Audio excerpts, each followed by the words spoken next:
Welcome back to Darktales, where chilling stories come to life. Tonight, we dive into the eerie world of night hikes, where every shadow hides a secret and every step could lead to something sinister.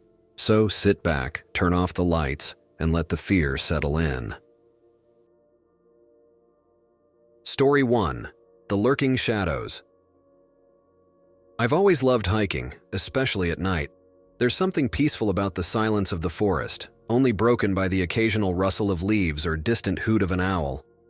One Friday night, I decided to tackle a trail I'd never been on before. It wasn't too far from the city, but remote enough that I wouldn't encounter any other hikers. I arrived at the trailhead around 9 p.m., the sun long gone. I strapped on my headlamp, checked my gear, and set off into the trees. The trail was narrow, snaking through dense foliage. The deeper I went, the darker it got.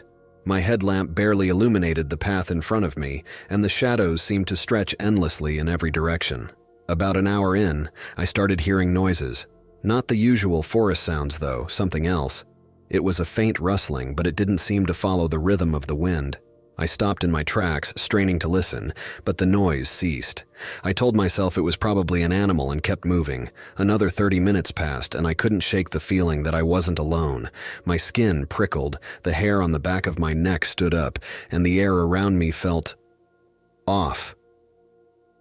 I glanced over my shoulder more times than I care to admit, but every time there was nothing. Just the trees and the endless dark. Then, I saw it.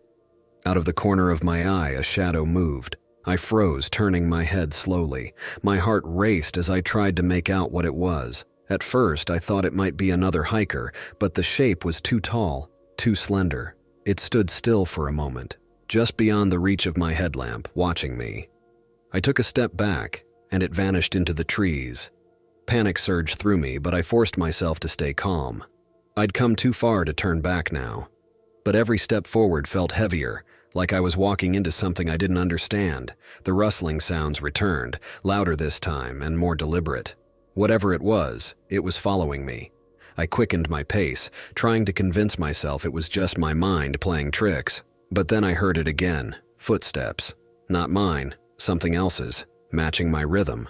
I stopped suddenly, and the footsteps stopped too. My breath caught in my throat. I didn't dare turn around. That's when I felt it, a presence. I can't explain it, but I knew it was there, standing right behind me. Slowly, I turned my head, expecting to see the shadow figure again. But there was nothing. That was enough for me. I bolted. I didn't care if I got lost or twisted my ankle. I just needed to get out of those woods. I ran faster than I ever had before, the trees blurring past me. The footsteps behind me grew louder, closer. Something was chasing me. I don't know how, but I made it back to the trailhead, panting and shaking. I looked behind me one last time, expecting to see the shadow, but there was only the empty trail. My car was in sight, and I sprinted towards it, desperate to leave. As I drove away, I glanced in the rearview mirror, half expecting the shadow to be following me still. But the road was empty. I haven't been back to that trail since, and I don't plan to. Something was out there that night, and I don't think it was human. Story 2. The Vanishing Trail.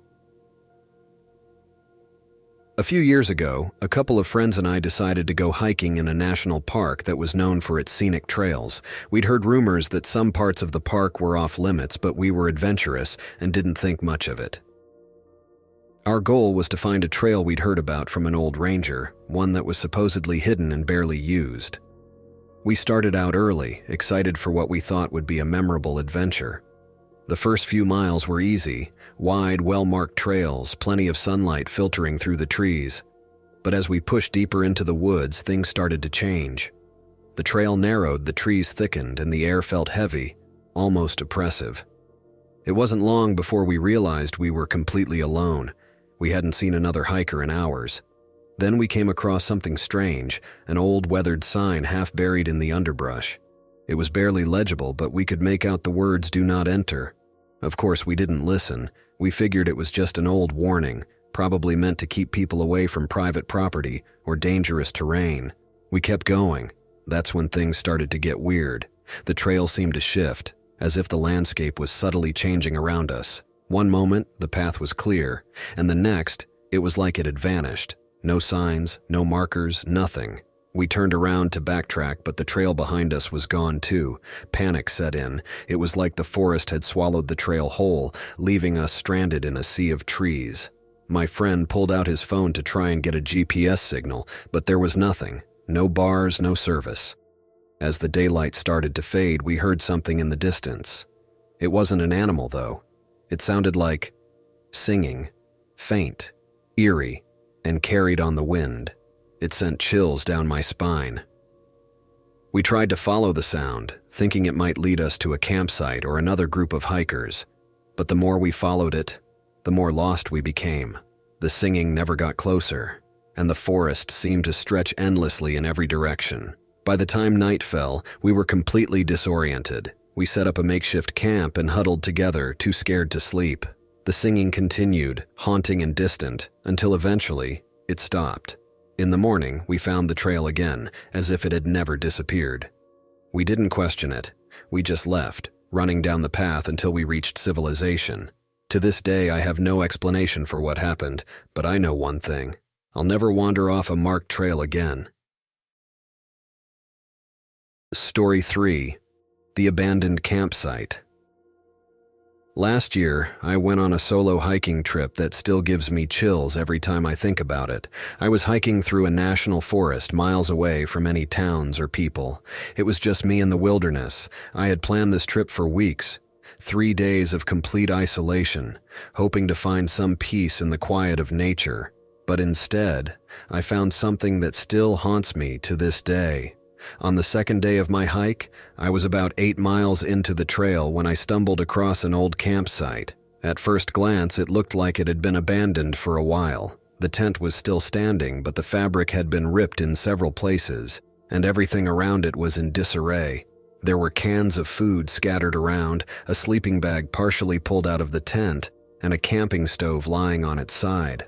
The whole scene felt wrong, like someone had left in a hurry. I figured maybe a group of campers had run into some kind of trouble, packed up quickly, and left the rest of their gear behind. But as I got closer, a sense of unease started to creep over me. There were no footprints around the campsite, no signs that anyone had been there recently. The campfire was completely cold, and strangely enough, the food left behind hadn't been touched by animals. Even in an abandoned site, nature usually takes over, but everything here seemed untouched, like it had been frozen in time. I felt a chill run down my spine, but I shook it off, convincing myself that there was a logical explanation for it. Maybe the campers had been careless, or maybe something had scared them off suddenly. I decided to move on and find a place to set up my own camp further down the trail. I walked for another hour before finding a decent spot to camp. I set up my tent in a clearing, far enough from the trail that I could feel some privacy. The sun was starting to set, casting long shadows through the trees, and the forest around me grew unnervingly quiet. As I made dinner over a small fire, I couldn't help but think about that abandoned campsite. Something about it stuck with me, like it was unfinished business. But I tried to push the thoughts aside, telling myself I was overreacting. That night, I woke up to the sound of footsteps. At first, I wasn't sure if I had imagined it, but then I heard it again. Slow, deliberate footsteps circling my tent. My heart pounded as I lay there, trying to stay as still and quiet as possible. The steps weren't hurried. They were calm, like someone, or something, was taking its time, walking around my campsite.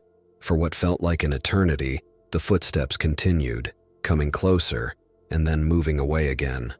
I was too terrified to move. My mind raced with possibilities, but none of them made sense. Finally, I grabbed my flashlight, unzipped the tent just enough to shine the beam outside. The moment I opened the tent, the footsteps stopped.